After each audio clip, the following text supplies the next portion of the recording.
What's going on, everybody? Welcome back to the channel. Long time no see. We're gonna try to get back into doing these videos. So to start off where we left off, and I should do some videos with the Honda. The Civic's all back together, running great. Derek Robinson tuned it, remote tuned it. Thing's making over 400 horse.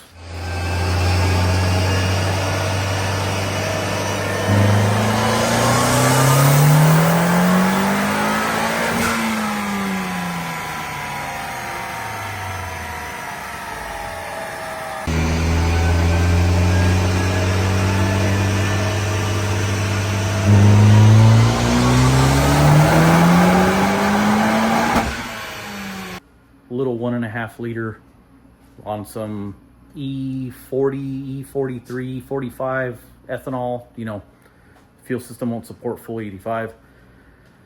It is doing, that's my daily driver. I've been cruising it back and forth to work. Not picking on anybody, but when they try to pick on me because it's a Civic, so most people know their car's faster than a Civic, it gets picked on quite a bit. It surprises them. So I got nothing to complain about that thing. She's good to go. Like I said, we should do some videos on it, you know, but that's really not what we're here to talk about today. Today we're here, let me flip you around. We're here to talk about this and what is missing. No engine, no tranny. I'm having a feeling we're gonna have to cut this with what's coming. But it was time to pull this thing out. It's been in here 4 years, 75 to 100 passes on it. It does have aluminum rods. That is more passes than they recommend doing. But everything came apart the way it was supposed to. Got me some of my parts over here. We got some new stuff already showing up. Crank looks good, looking all nice and purty. Old Crower 4 1/4 stroke enduro crank holding up quite well. Plasma Man intake manifold. I got nothing bad to say about that. The thing's a work of art. Yeah, as you can see, there's just as far as the eye can see, mess parts. Pistons look great. Let's see, what do we got? Our paper and rubber kit. We got a couple rods missing. I've been giving them away already. Friends, and you know, it's the first set of aluminum rods I've had. They've held up great. Bearings look great. Everything inside. This engine looked terrific pulling it apart.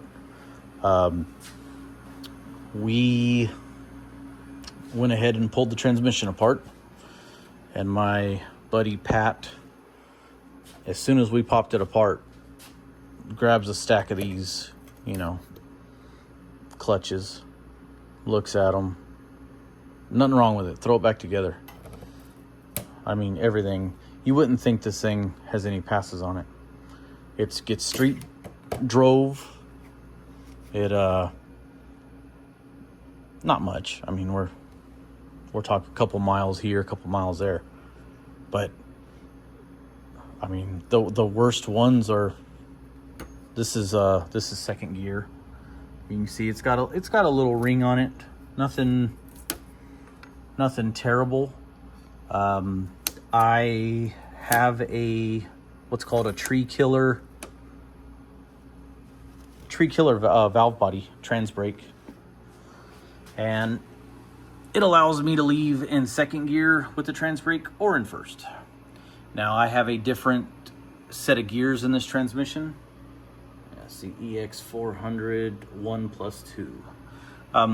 Like I was saying, I believe it's a 180. It's either 180 or 185 first gear, 131 second gear. And I have a 350 in the back, in the rear gear of the car. So if we're out, no prep, racing, stuff like that, I typically leave in second gear and just keep the timing out for a while. That's I can make the whole 8th mile pass in second gear. That's not good for stuff. So that clutch looks the worst. I reached out to my buddy on the East Coast. Guy's name's Chris Monroe. He has TSR transmission. So he is sending me, those are all 80 thousandths. I need some 60s. So don't tell nobody. This is between us, but these are C6 Ford intermediate clutches is what we end up having to run in this thing. I'm not proud of it. Please don't judge me on it. But that drum doesn't take the stock 400. I'm sorry, not that drum, but the second gear doesn't take it. So I guess it is that drum. That drum they go on right there. So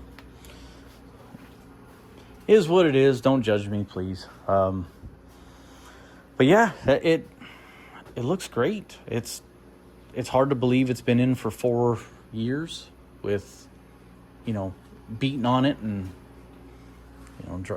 driving it around town. And like I said, I'm not nice to it. It gets floored every time it, I'm behind it, behind the wheel. So not mad about it.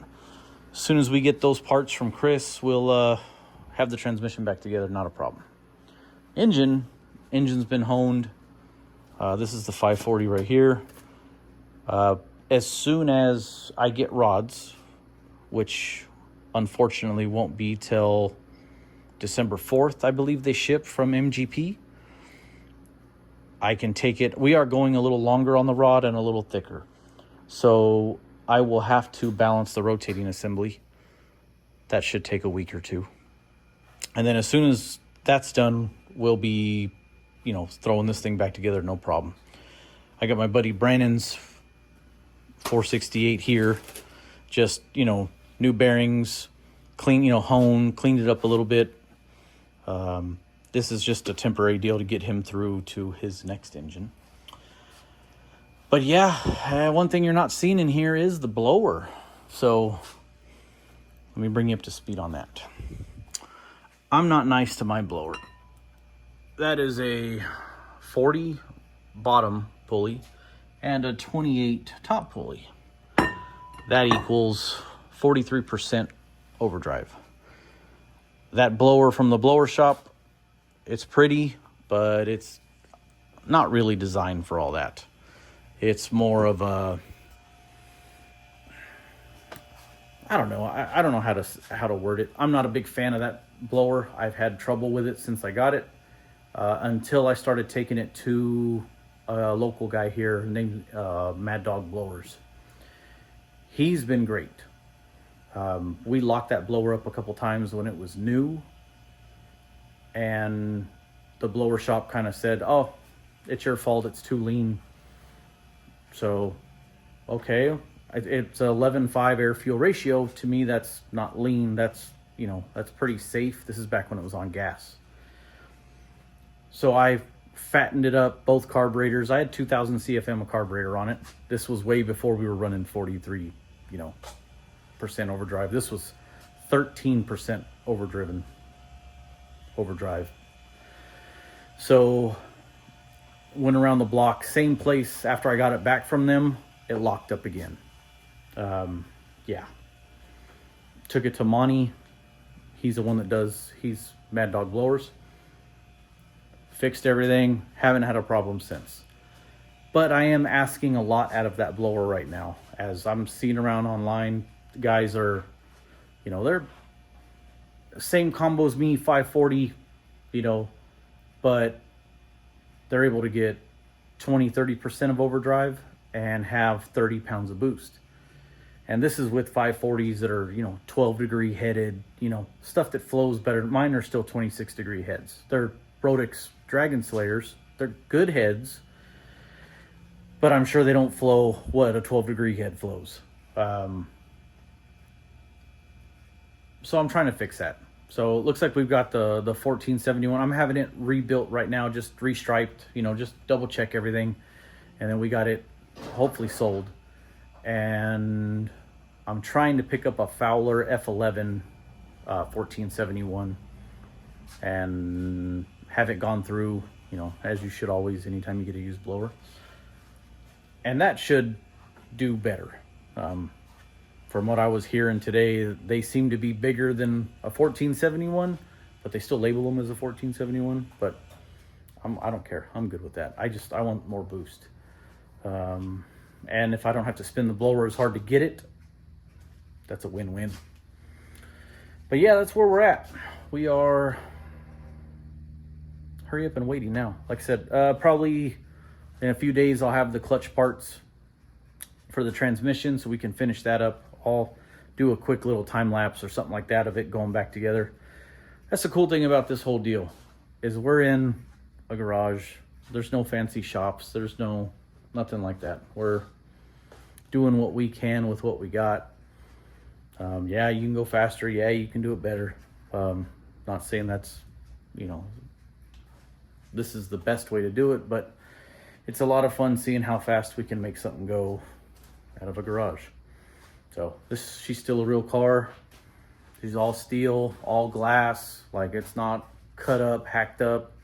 You know, it's not just a piece of trash that drives down the street. Not saying there's nothing wrong with that, but I won't do that to the car. It needs to be on a track. The no prep stuff, where the weight's not right for the no prep, so I'll participate. I don't expect to win, but it's fun. I mean, I can make it down I've been street racing my whole life, so I can make it down the track, no problem. What I would like to do is, after we get the rods, get everything done, hopefully we will be able to go to Bakersfield, Famoso, make some quarter-mile passes, as that's what it's built for, and have some fun. So I'll keep you guys updated. As soon as I get parts, we'll keep this going. And yeah, nice to see you again. Thanks for watching, and I'll catch you guys on the next one. Have a good one.